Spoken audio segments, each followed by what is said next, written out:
Hay un diagnóstico casi unánime entre los analistas. El presidente Javier Milei atravesó la peor semana desde que asumió. Hay múltiples razones y cifras para argumentar esta opinión.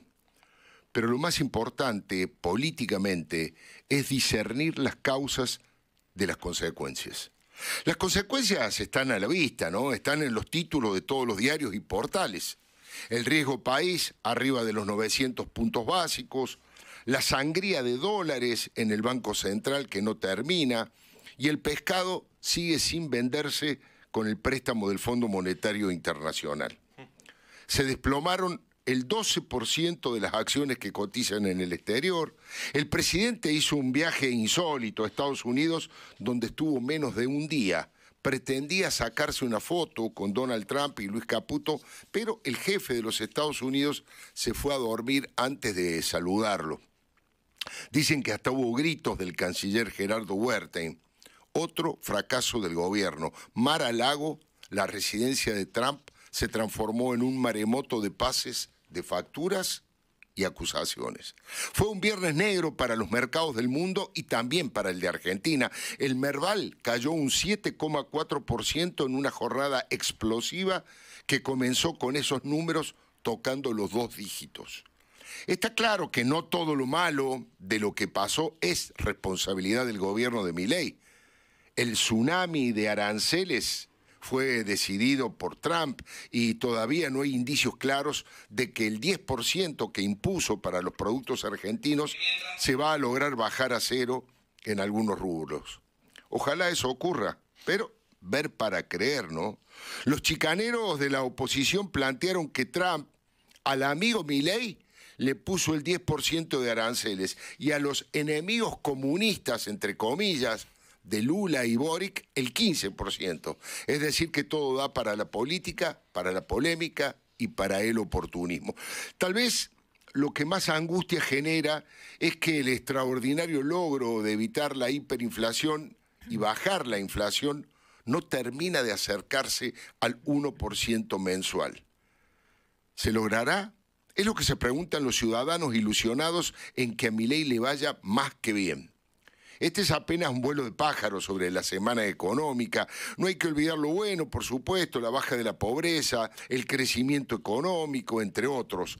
Pero en el desempeño político del gobierno aparecieron otra vez los viejos fantasmas de la impericia en la gestión, la improvisación y de una voluntad insólita de pelearse con medio mundo sin motivo claro. Hay una mirada conspirativa que ve enemigos por todos lados. Son las causas y no las consecuencias de las turbulencias que afectaron a Milei. Hablo, por ejemplo, de su orgullo por acelerar en las curvas y llenar de insultos a diputados, senadores y periodistas. Ratas, viejos meados, ensobrados, mandriles, son conceptos que hay que evitar en la vida democrática. Hay que apostar a la búsqueda de consensos y de unidad de objetivos entre los que piensan parecido. Esas descalificaciones deben extirparse del diccionario y si se quieren utilizar, deben ser solamente contra los golpistas y los corruptos, contra los enemigos del sistema y de la República, pero no contra alguien que solamente es un disidente o piensa distinto en determinados temas. Tal vez el máximo responsable de la derrota brutal en el Senado fue, y una vez más, Iván Santiago Caputo. Amado y elogiado por el presidente, que lo trata y lo distingue como si fuera un genial estratega, pero que a la hora de la verdad demuestra poca experiencia, errores no forzados y una agresividad que no ayuda a encontrar aliados. Fue Caputo junto a Ricardo Lorenzetti el que armó la insólita operación para llevar a Ariel Lijo a la Corte Suprema de Justicia. Hubo rechazos furibundos de asociaciones de juristas, de dirigentes como Mauricio Macri o Elisa Carrió y hasta de la vicepresidenta Victoria Villarroel. Hubo advertencia de periodistas y expertos en el tema de que el hijo, un claro emergente de la casta judicial, no era precisamente el hombre para devolverle credibilidad al máximo tribunal del país. Ahora, en lugar de recalcular de pensar otra alternativa, el presidente Milei pisó el acelerador en la curva, dio argumentos incomprensibles para respaldar al hijo y, como era previsible, chocó contra el guardrail. Acelerar en las curvas se puede interpretar como el coraje para mantener y pelear por sus convicciones, y eso está bien, pero por momentos se transforma en tosudez, en caprichos que sugieren que prefieren ser derrotados antes que corregir los errores. Pero hay algo peor que meter la pata hasta el caracú: no hacerse cargo y culpar al resto del universo. Algunos culparon a Macri, otros a Cristina, pero Caputo, en un posteo de X, fue brutal contra 3 periodistas: Joaquín Morales Solá, Jorge Fernández Díaz y Alejandro Borenstein, al que lo llamó el boludo del hijo de Tato.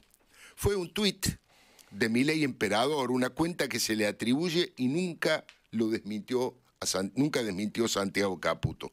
Joaquín Fernández Díaz, mi amigo, y Alejandro Borenstein son 3 brillantes periodistas absolutamente impolutos con los que se puede disentir o acordar, pero que no tienen una sola mancha en su trayectoria.